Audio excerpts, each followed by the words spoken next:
So MK released their manifesto, and they have sort of one thing they really want to achieve. They want to abolish the constitution in favor of parliamentary supremacy. The National Party did that during the course of apartheid. MK wants to repeat that. But here's the thing, Byron. I don't really like the constitution in this country at all. So maybe MK is onto something. Yes, Ramon, you don't like the constitution in this country because, according to you, it's a liberal constitution, which imposes obligations on individuals within the state, and you don't like the obligations that it pretty much puts on people. Things like protect the rights of criminals and, BEE to address the injustices of the past, basically destroying the current economy. But I believe that's the crux of your argument, right, as to why you don't like the Constitution. No, it also discriminates against everyone's freedom of association. It doesn't allow you to have certain thoughts. It has a variety of issues that sort of have destroyed the social order of South Africa, but mostly because it is liberal, yes. Well, you see, unfortunately, Ramon, for you, I don't agree. So I actually like the Constitution of South Africa, not because I like the Constitution itself, but I like the idea of a constitution. Let us not forget that the first constitution ever proposed was actually done by Aristotle in 350 BC. And there was a reason that he did this. He said that he preferred the idea of the constitutional law as opposed to ordinary law, because ordinary law could be voted on and basically put forward by individuals of the state. And according to him, individuals of the state are retarded. So there's no real way to ensure that the individuals of the state don't do like really retarded rubbish. And so you kind of have a constitution to protect you against them doing that. So my argument is, I sort of agree with that. So parliamentary supremacy is what the Nats had, and what is currently happening in Britain as well. So what happens is you vote for people, they go to Parliament, they pass laws, and the courts can't really overturn those laws unless there's a real precedent for it in common law. But there is no sort of constitutional standard to uphold, like unlike we have right here. So the Constitutional Court in this country, for example, has said a variety of things in BEE, which is not possible around procurement, for example. But on the other hand, they did say that expropriation without compensation, thanks to an Agri-SA case, sort of was legitimate if it was a mineral right, not so much a property right. So, the Constitution is only as strong as the judges who are judging it. But the judges in this country, you know what I mean, they're not the greatest. I do know what you mean, but then I'm reminded of Socrates, or Socrates, depending on who you are and how you pronounce his name. Anyway, he once described democracy in this format. He said it was the rule of the unwise by a corrupt mob. It was like letting children loose in a candy store. The democratic herd pursues pleasure only, rewarding sweet takers and flatterers with political power and time in office. And that in itself would allow them to basically exploit politics for their own personal gratification.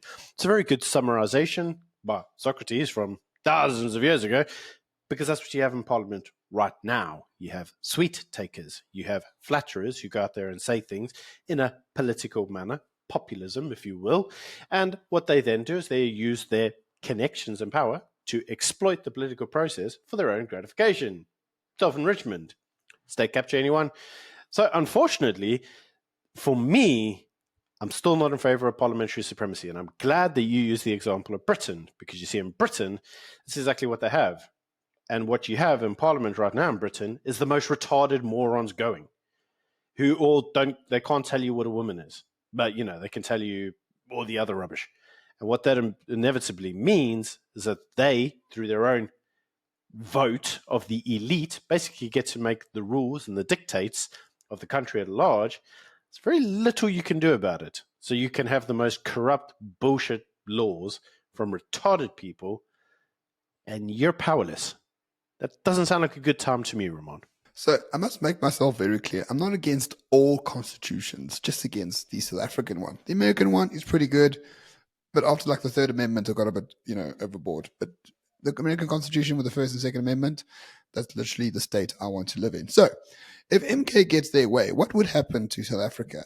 Number one, MPs will be the most important politicians in this entire country. And number two, I suspect if Parliament really wanted to do what they wanted to do for the past 30 years, I think we would have been Venezuela by now. The constitution was imposed by the Afrikaners to prevent the ANC from going full Venezuela. So in this instance, the constitution has protected us, perhaps, but that doesn't mean it's good. Like, on the contrary, I think it is rather bad to have the constitution that we have. Yes, but I also want to be very clear that I am not 100% in favor of our constitution either.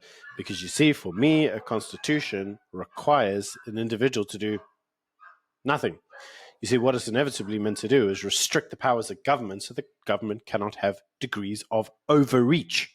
It is not there to impose obligations on the government. It's there to tell the government what not to do.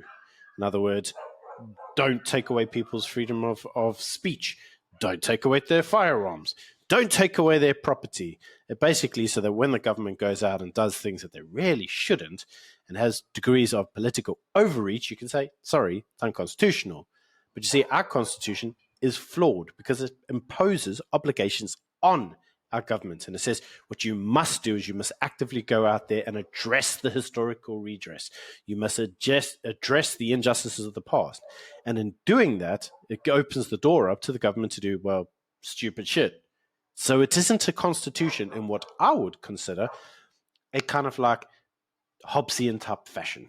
Yeah, very much so. It's got a lot of positive obligations on the state to provide housing and fresh water and all that sort of stuff. And, once those things become human rights, it's just a question of budget, really. But the government is very bad at budgeting. So, Byron, are we disagreeing with MK in this particular regard? We don't want parliamentary supremacy, despite the fact that when we had parliamentary supremacy, we had the cheapest electricity, the best roads, the most developed nation in Africa.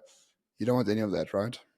I don't want parliamentary supremacy because you see what it inevitably does is it allows the retarded government who would look at the state, the actual country as a whole, like sweets in a candy shop, and wouldn't be able to control themselves. They would just need to eat and eat and eat and eat until they gorge.